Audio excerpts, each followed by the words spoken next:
Fishers, we've got some good fishing around us, to be honest with you, at the moment, but by jingies, it's hard to get motivated in this cold, windy weather. But if you look at today, magnificent. You know, you'd love to be out in the water on a day like this, but yesterday and the last couple of days, blowing, cold, really hard to put up with. But in saying all that, if you're motivated enough, you will catch plenty of fish. We've got some really hot spots at the moment, like even Dartmouth's fishing really well. We're real happy with it.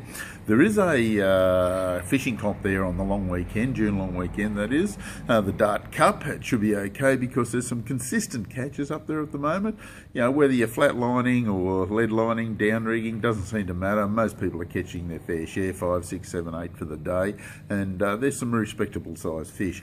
Keeping in mind, this time of year, I tend to prefer to pull up around those creek mouths where they run into the lake and start casting lures like McGraths, Merlins, any of that sort of stuff. Baby fish sticks, absolutely incredible, and also the little baby extractors.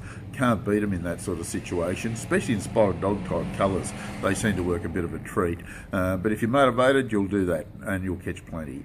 Moala's good. I've skipped the Hume Weir, by the way, because there's just nothing happening there. Moala, not too bad. Pretty happy with it. It's dropping, but they're still producing some good fish. Trolling spinnerbait seems to be very productive down there at the moment. And also the old surface lure scenario still seems to be kicking in nicely. I thought it might have been a bit of a fad, but basically everybody's catching fish on them now, so it looks real promising. It might become the next spinnerbait situation where everyone uses it all the time, so very productive at Moala.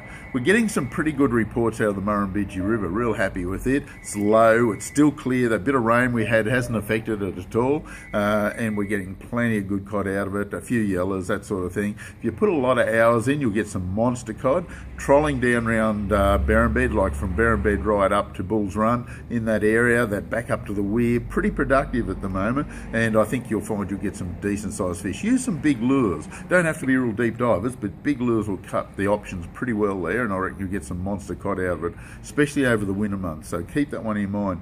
When you get some of those real high barometers come through, it should be fantastic.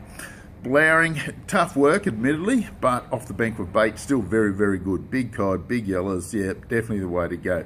Yabbies, wood grubs, barty grubs, doesn't seem to matter a great deal. Getting some good reports out of there. Tumut River still fishing well. Goobragandra is good. As you can see, we've got plenty of activity pretty close to us. Burrinjuck's still worth the effort at the moment. We're getting some pretty respectable reports from there. Most of the fish out of there are yellowbelly. A few cod getting caught. Small yabbies seem to be without a doubt the best bait. Shrimp you can get hold of them, but it's a bit hard to get hold of shrimp this time of year, so small yabbies will cut it, no worries. And try the worm situation, but rolling soft plastics around the timber will certainly cover the options as well. So as you can see, some darn good fishing around us. Not everywhere's fishing well, but this is the Compleat Anglers Fishing Report for this week. We'll catch you again next week.